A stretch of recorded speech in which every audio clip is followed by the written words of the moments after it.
Hello friends, again I invite you all to the third class on daffodils written by William Wordsworth. In previous two videos, I have talked clearly about the introductory part and about the background of the poem, for which this particular poem was written by Wordsworth himself. So today I am going to touch the text what is very much there in your course, and I will instruct you to concentrate yourself very much in the course because you are to appear in the examination. So thank you. Let me start.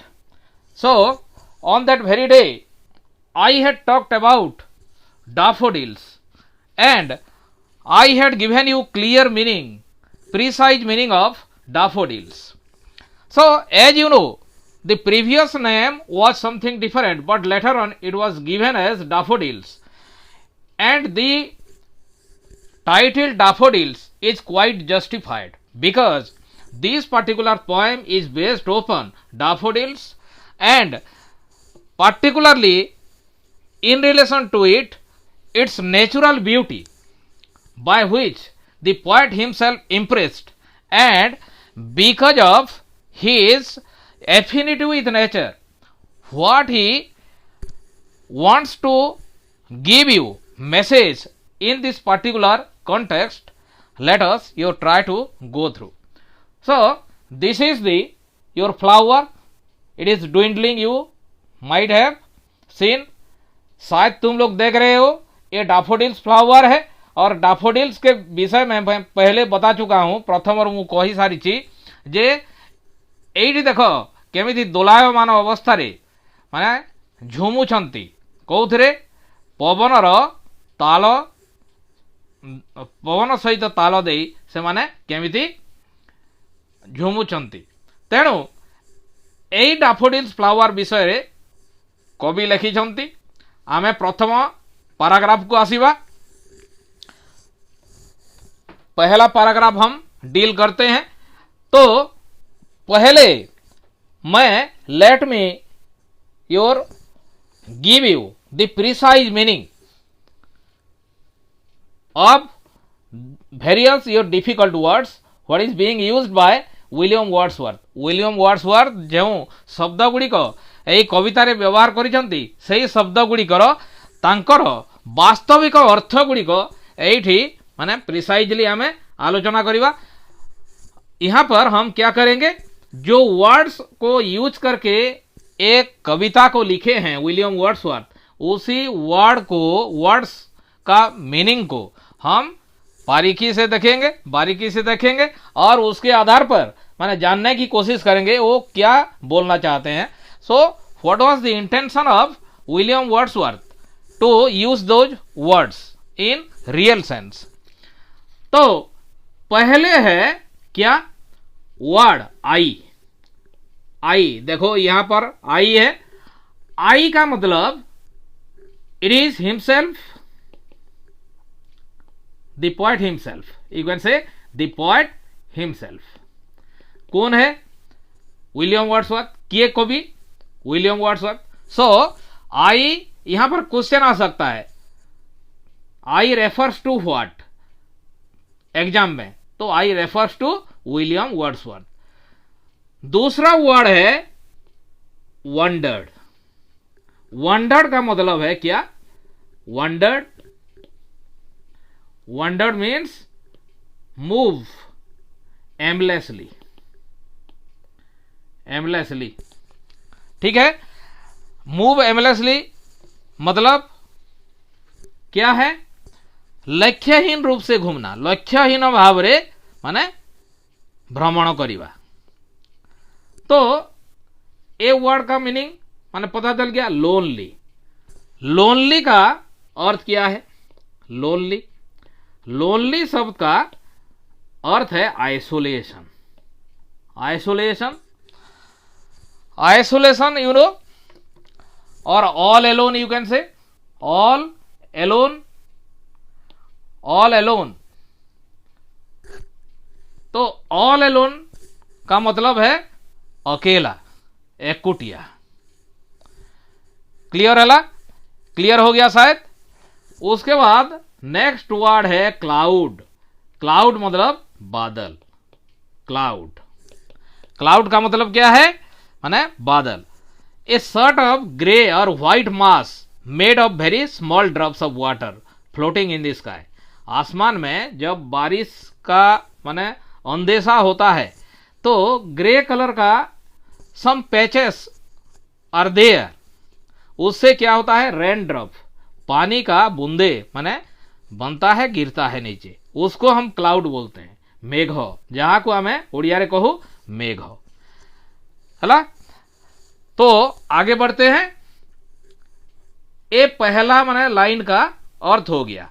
तो इसका जो वास्तविक अर्थ है उसी को हम पहले माने ये कर लेते हैं। I wandered lonely as a cloud. मैं पहले से बता चुका हूं, I have said you earlier, कि किस हालत में, किस परिस्थिति में माने इंप्रेस हुए। कौन? कवि विलियम वर्ड्सवर्थ। और एक कविता को लिखे, क्यों परिस्थिति रे से प्रभावित होई, आकर्षित होई से यही कविता को रचना करते। I wandered lonely as a cloud, मैं उसका मीनिंग बारीकी से मैं दे दिया हूं, स्पष्ट भाव में तार अर्थ दे देइछि। एहा को माने बुझिबा पई चेष्टा करिबा। I wandered lonely as a cloud, I means William Wordsworth. So as I said you earlier, it was an habitual practice for William Wordsworth to move amidst nature. तो ये माने क्या था? एक प्रैक्टिस बन गया था उनका, माने एक जुनून था, क्योंकि नेचर को प्रेम करते थे। कौन? William Wordsworth. इसीलिए घूमने का आदत था, तो कभी भी वो निकल जाते थे माने घूमने के लिए। तो उसी परिस्थिति में क्या होता था? माने वो माने इसी शब्द को इस्तेमाल कर रहे हैं, वांडर्ड। यही परिस्थिति रे जो वांडर्ड लक्ष्यहीन भाव में बुलिबा, तार अर्थ होची जे आमे प्रथमरु विचार करिछे, जानिछे, ताहाकू आलोचना करिछे, आलोचना परिसर को नहींछे जे विलियम वर्ड्सवर्थ विशेष भाव में प्रकृति को प्रेम करती। तेणु से सेठी केतेबेले केउ समय रे माने बाहरी जानती बुलिबा पाई, आ तांकर लक्ष्य न थाए, केवल तांकर लक्ष्य थाए गोटिए कोन? प्रकृति को उपभोग करिबा। तो he wants to enjoy the beauty of the nature, the calmness, the sombreness of the natural object around. चारों तरफ जो माने हरियाली है, प्रकृति का माने सौंदर्य है, उसको उपभोग करने के लिए वो हमेशा माने तत्पर रहते थे। से सब बेले तत्पर थे कौन करबा पई? जे प्रकृतिर माने अड़ुहाल रे रही से प्रकृतिर विभिन्न सौंदर्य को, तार सौंदर्य भितरे भरी रही माधुर्य को उपभोग करने को चाहूले। कहीं से जड़े सच्चा प्रेमिक थिले। कहार सच्चा प्रेमिक थिले? नेचर। तेणु से कहते I wandered lonely as a cloud. तो इसको अगर हम माने एक्सप्लेन करेंगे तो William Wordsworth was a staunch lover of nature. We know, हम लोग जानते हैं कि माने विलियम वर्ड्सवर्थ एक पक्का माने प्रेमिक थे। किसका? प्रकृति का। किए माने वास्तव प्रेमिक थिले? प्रकृतिर William Wordsworth. And its beauty means he was always in the mood to enjoy the beauty of the nature। वो हमेशा उनका एक मूड माने रहता था कि कैसे माने प्रकृति का सौंदर्य को वो उपभोग करें। से सब बेले चाहूले जे किभली से प्रकृतिर सौंदर्य को उपभोग करेंगे। He gets perfect happiness by spending time amidst nature. उनको हमेशा माने ये अच्छा लगता था कि नेचर के बीच में रह के समय व्यतीत करके वो जिंदगी का माने खुशहाली को बटोर लेंगे। से सब बेले तत्पर थे कौन? जे ये जो प्रकृति कोलरे रही ही वो लोग क्या माने वो प्रकृति के माने आभोस में रह के हमेशा क्या करते थे? उसके माने सौंदर्य को उपभोग करने के लिए माने बेताबी से इंतजार करते थे। से सब बेले तत्पर होउथिले कोन जे प्रकृति कोलरे रहिबे एवं तार सौंदर्य को उपभोग करिवे। तो ये मैं पहले से बता चुका हूं, it was a habitual practice of Wordsworth to roam here and there in the world of nature. तो उनका एक माने ये बन गया था, मजबूरी बोलो या माने अभ्यास बोलो, जो भी बोलो, तांकर एटा बाध्यबाधकता कह कि मनर तांकर माने प्रगाढ़ आवश्यकता कह, तांको मन भितरे जन्म नौथिबा उंकी मारुथबा प्रगाढ़ आग्रह कह, ता द्वारा प्रभावित होइकरी से प्रकृति को लोग चली जाउथले। सो क्या हुआ, I wander lonely as a cloud. So once he come out from his homely environment for the sake of his pleasure to move here and there। तो wandered शब्द का मैं बताया हूं, to move aimlessly। तो इधर उधर मैंने घूमने के लिए एक दिन वो निकल पड़े अपने घर से। ठीक है, आई मतलब मैं बता दिया हूं। तो उसी समय में हम बोल सकते हैं क्या कि वो अकेले थे। It means he wandered in the natural world to derive out pleasure. क्या है, it means he wants to your get the maximum pleasure, he wants to your satisfy his your inner thirst for what, to enjoy the natural beauty and your calmness of your nature, the natural beauty. तो वो pleasure, शांति माने प्राप्त करने के लिए वो निकल पड़े घर से। According to him he was all alone. वो बोल रहे हैं कि वो माने अकेले थे, लेकिन as I have said you in previous videos कि वो शायद perhaps, we are not sure, perhaps he was with his elder sister Dorothy। Dorothy के साथ थे, लेकिन यहाँ लोनली लिखे हैं, मतलब इसीलिए वो खुद बोल रहे हैं कि शायद वो अकेले थे। से बोध हुए एकुटिया थिले, आउ से कहउछंती मु एकुटिया थिली। he did not have any aim or destination, as because he has used the word wandered, so we can explain it that उनका कोई डेस्टिनेशन नहीं था, एम नहीं था, वो ऐसे माने निकल पड़े थे प्रकृति को माने उसके सौंदर्य को उपभोग करने के लिए। तांकर कौन सी इंटेंशन नथिला, किंतु तांकर गोटिए आग्रह सब बेले थाए कौन जे प्रकृतिर माने सौंदर्य को से माने मन भरी उपभोग करिवे। तो ये जो विलियम वर्ड्सवर्थ हैं, ये माने क्या माने चाहते हैं, वो जो ब्यूटीफुल नेचर को उपभोग करने के लिए चाहते हैं, से सुंदर परिवेश को उपभोग करने को सब बेले तत्परता प्रकाश करुले। William Wordsworth described that very thing beautifully with the help of an example in the form of simile। ये जो मैं बोलना चाहता हूँ सिमिली के बारे में मु एठारे गोटे जिनिस कहूची सिमिली। सिमिली कौन, सिमिली होची it is a form of comparison.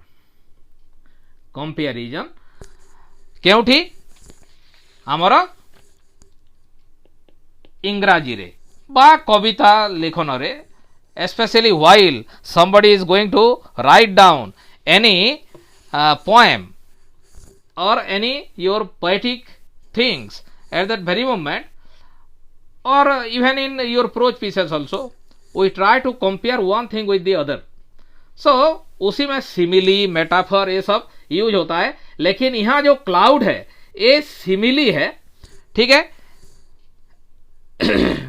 इसको यूज किया गया है, किसके साथ कंपेयर किया गया है, ये जो कवि के घूमने का अंदाज को, your style of moving by the poet himself was compared with that your simile cloud. Cloud क्यों, हुआ क्लाउड। यहाँ पर एक बहुत बड़ा माने प्रश्न हमारे सामने आके माने उभर रहा है। you'll find a great question here that why cloud, why not other thing। Cloud का एक नेचर है, there is a nature of cloud that it does not remain still or calm in a particular place. एक निर्दिष्ट स्थान पर ए रुकता नहीं है, कौन सी गोटे निर्दिष्ट स्थान रे यह माने अटकी रहे ना, यह पवनर गति सांग को गतिशील होता है। It is just your moving or straying away from one place to another with the your magical touch of what, your air और wind।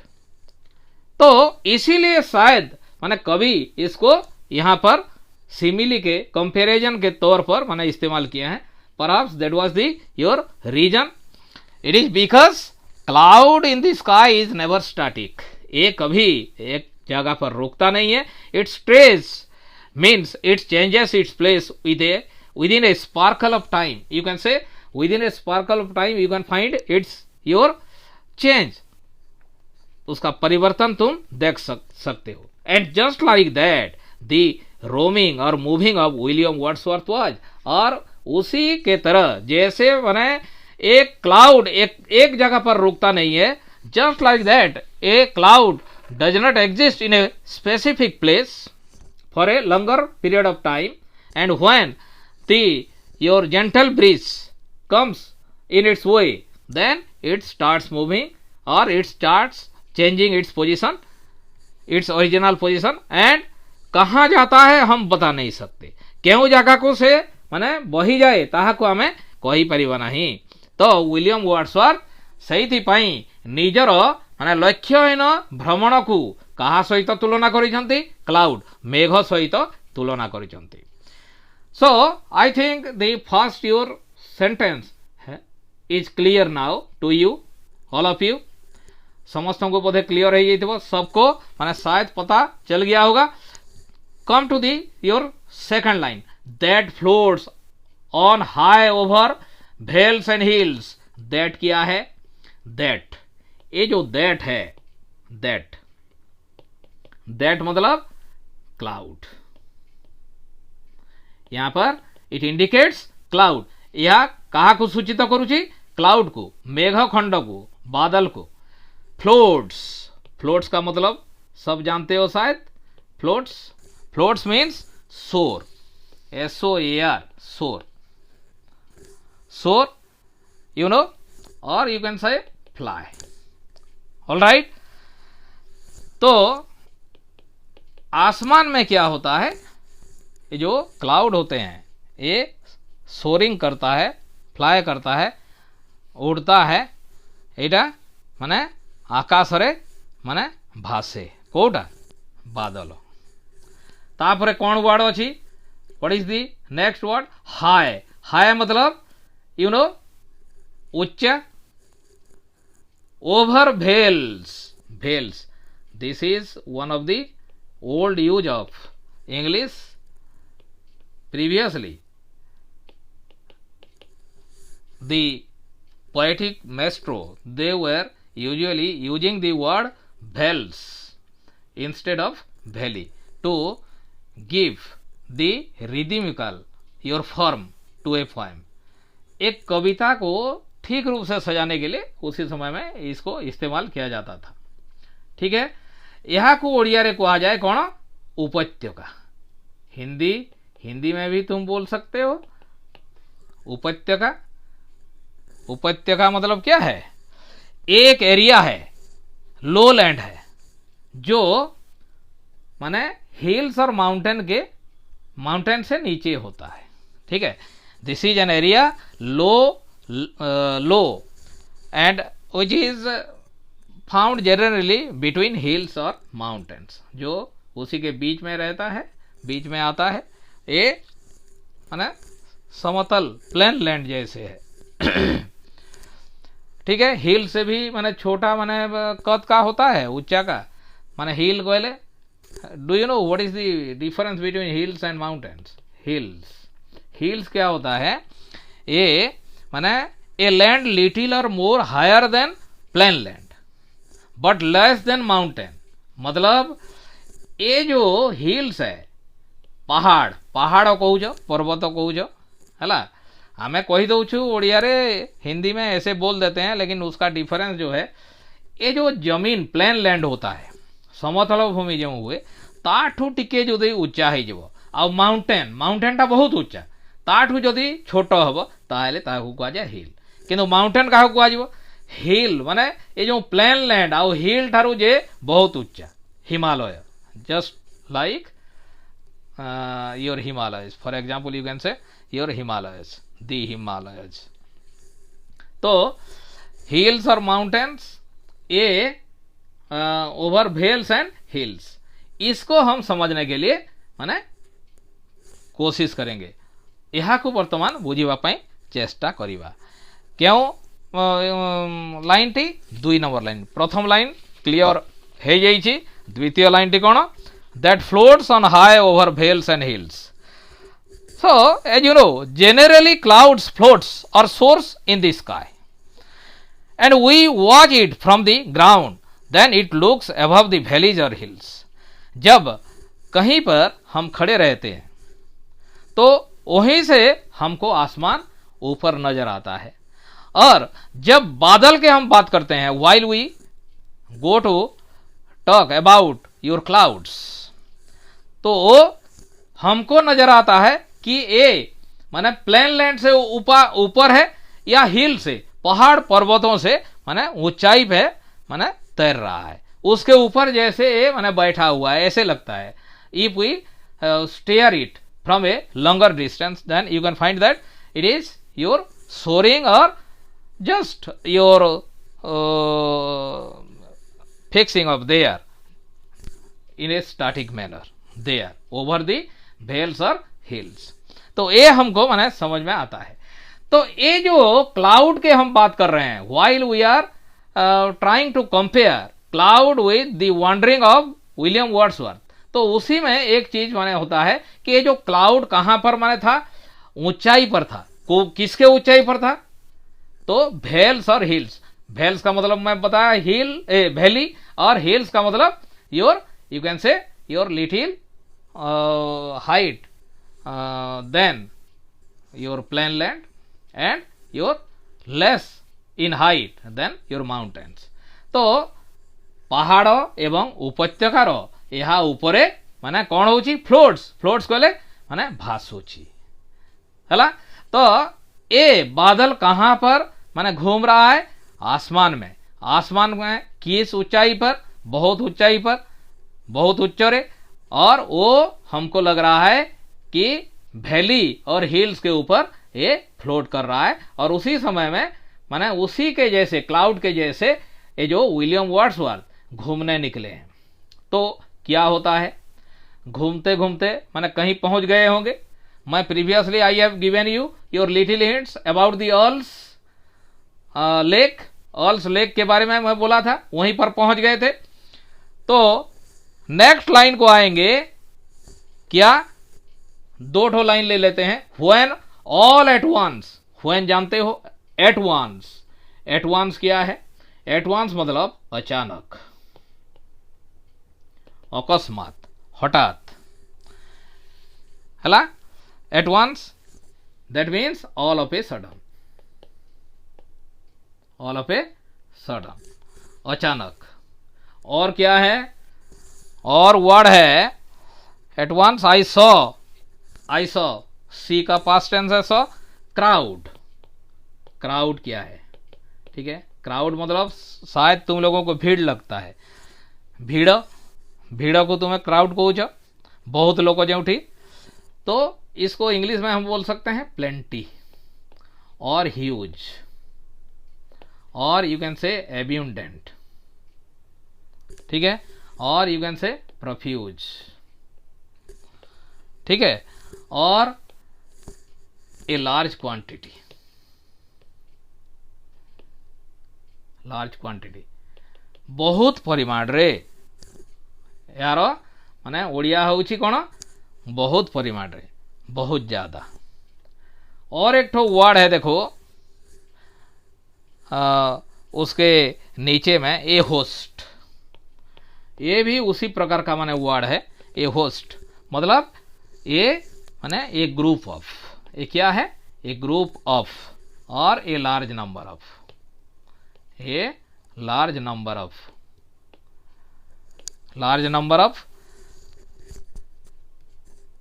it is either people or things, you can write people or things, but here we can you relate it with the things, या वस्तु सहित कहा सहित माने यह संयोजित सेटा आमे जानिबा हला। when all at once I saw a crowd, a host of golden daffodils, golden daffodils, golden जानिछ माने ये सोने का कलर को गोल्डन बोलते हैं, सुवर्ण है ना, सुनहरे रंग, ठीक है। तो ये जो यहाँ पर दो ठो लाइन लिए, when all at once जब घूम रहे थे, while he was in the state of moving here and there without any aim or ambition, at that very moment what happens, he reaches to a particular place, and I have hinted you earlier about All's Lake। तो eight once क्या होता है, अचानक उनके नजर में आता है बहुत सारे माने गोल्डन डैफोडिल्स, बहुत सारे माने गोल्डन डैफोडिल्स एक जगह पर दिखाई पड़ता है, ए host of golden daffodils.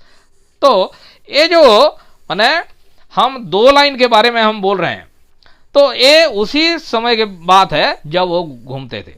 while moving here and there, Wordsworth all of a sudden came across a plenty numbers of or huge numbers of flowers, and those flowers were none other than daffodils। वो flowers, जिस flower को वो माने कम across किए, माने उनके सामने माने दिखाई दिया, उनको अचानक दिखाई दिया, वो कौन माने फ्लावर था, डैफोडिल्स फ्लावर था। और डैफोडिल फ्लावर कहाँ पर माने खिलता है, ये इंग्लैंड में खिलता है विशेष रूप से, है कि नहीं।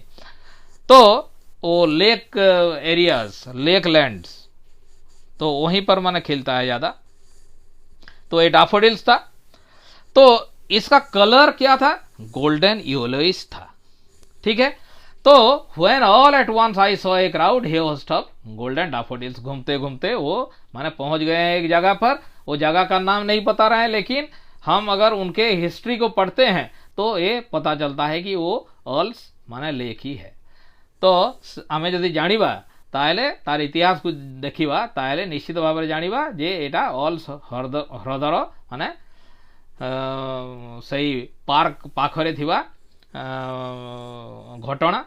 तो सेठारे से माने बहुत गुड़िए डैफोडिल्स, गोल्डन डैफोडिल्स फ्लावर देखी चंती। सो ये क्लियर हो गया। नेक्स्ट माने लाइन को आते हैं, besides the lake beneath the trees, besides the lake, beside, beside क्या है, बिसाइड ये 8 क्लास 9 क्लास से माने पढ़ते आ रहे हो, I think it is with in your reach. Beside मतलब एट द साइड, पार्श्व रे, साइड में, किनारे पर बोल सकते हो, ठीक है। यहां पर माने वो जो लेक की बात कर रहे हैं तो एट द शोर भी लिख सकते हो, एट द शोर, ठीक है। और by the side, you can से by the side, by the side of, पार्श्व रे, ठीक है। ये क्लियर हो गया। तो नेक्स्ट वर्ड क्या है, beside the lake, lake you know झील, ह्रद, बीनीथ, बीनीथ क्या है, बीनीथ, बीनीथ, बीनीथ मतलब अंडर, ये 8 क्लास में भी पढ़े हो, एक चैप्टर में माने दिया गया था, बीनीथ, अंडर।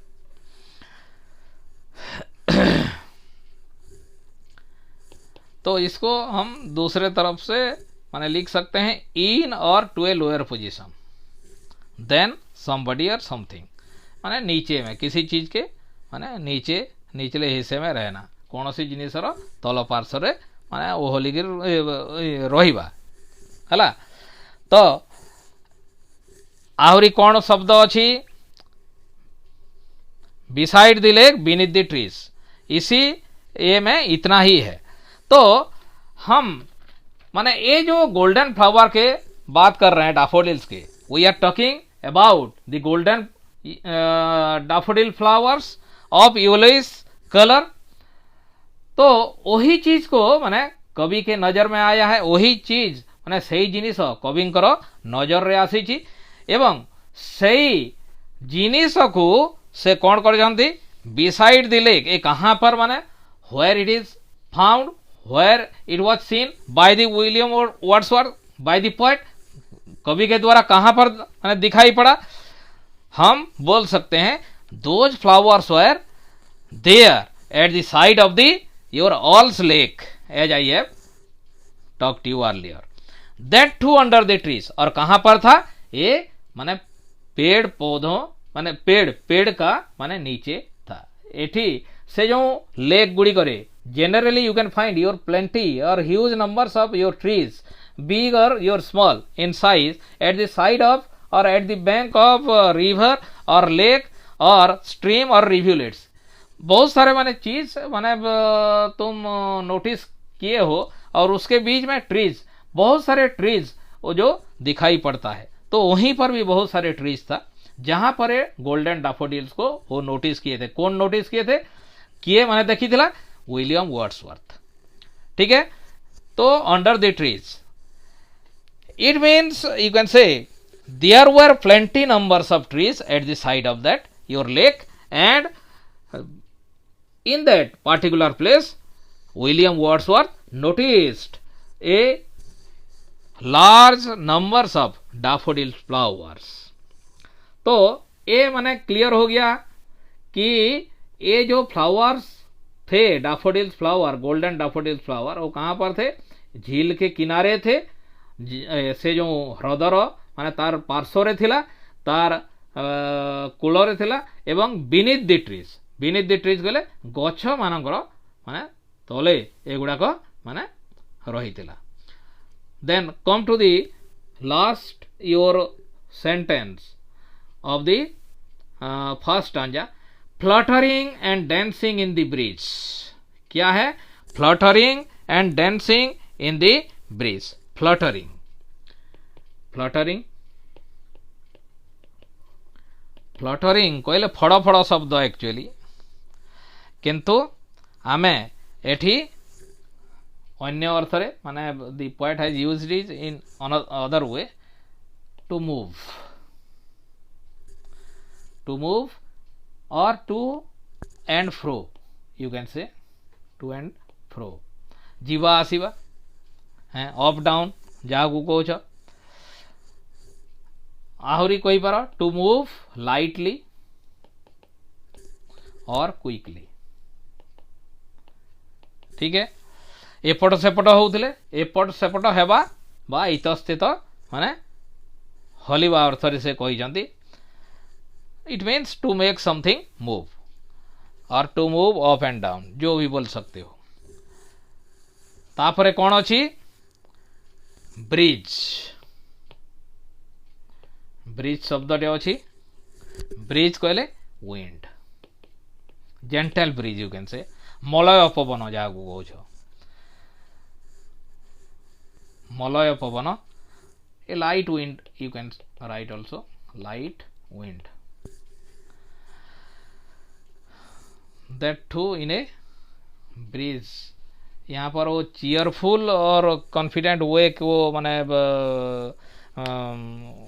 इम्पोर्टेंस दिए हैं विलियम वर्ड्सवर्थ। डांसिंग तो जानते हो। तो अभी हम आते हैं fluttering and dancing in the breeze. तो ये जो पेड़ के नीचे those flowers were under or beneath the trees, under the trees, and what was their conditions, उनका कंडीशन क्या था? Fluttering and dancing in the breeze. क्या होता है? झील के नजदीक तुम्हें यदि कौन सी ह्रद बा समुद्र कूल बुलुच भ्रमण करुच, ताहेले विशेष भाव में you can your come across or you can come in touch with your gentle breeze मलय पवन संस्पर्श रे आसीबो माने सेठी थीरी थीरी पवन बहु थाए निश्चित भाव में आउ सही पवन बहिबा द्वारा कौन होउची से जो गोल्डन डाफोडिल्स गुड़ाक अच्छी गोल्डन डाफोडिल्स गुड़िक से गुड़िक हलुची खुशी रे हलुची एवं सते जेपरी से माने आनंद रे कौन सी आनंद को उपभोग करुछंती निजे माने हलिकरी आउ से हलिबा को माने कवि कहिसंती dancing in the breeze. So in that sense we can explain it that those huge numbers of flowers were dwindling. वो हिल रहा था सेगुड़ी को हलु थिले एवं all those your flowers were dancing from left to right or like anything. ये हवा जिस दिशा से आएगा जो पार्श्वरु माने पवन बहिब से पार्श्वरु माने अन्य पार्श्व को निश्चित भाव में हलिब किंतु रिटर्न भी हम बाउंस बैक तो यह हलुची and that too because of the magical touch of the gentle breeze से मलय पवन जादुकरी स्पर्श रे सही डाफोडिल्स फ्लावर गुड़िक सुंदर भाव में दोहलुचंती हलुचंती. So according to the poet those flowers were dancing as if they were very much happy.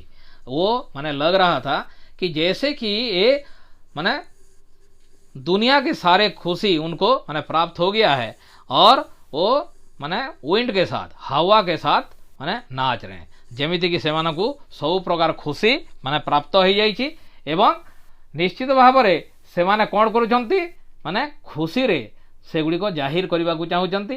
So these are the various your explanation what is very much there in the very first paragraph of daffodils written by William Wordsworth. So माने मेरे को लग रहा है कि समझ में आ गया होगा. तो जब एक कविता माने खत्म हो जाएगा उसी के बाद हो सकता है अगर टाइम होगा तो हम लोग क्या करेंगे we will discuss about the your various questions related to your related to these your particular things. तो अभी शायद अगर मैंने कोई चीज़ समझ में नहीं आ रहा है तो कमेंट कर सकते हो और उसको मैंने हम और बारीकी से मैंने पढ़ सकते हैं. ताहाकू जदि कौन सी जगह बुझा पड़ू नहीं ताहेले तुम्हें कमेंट करि परिबो स्पेशली आमर यूट्यूब चैनल को आओ सही कमेंट गुड़ाक देखा पर मु माने निश्चित भाव में परिवर्तन आनिबी. So now it's time to leave you. In the next class we will deal with the second stanza and till then goodbye.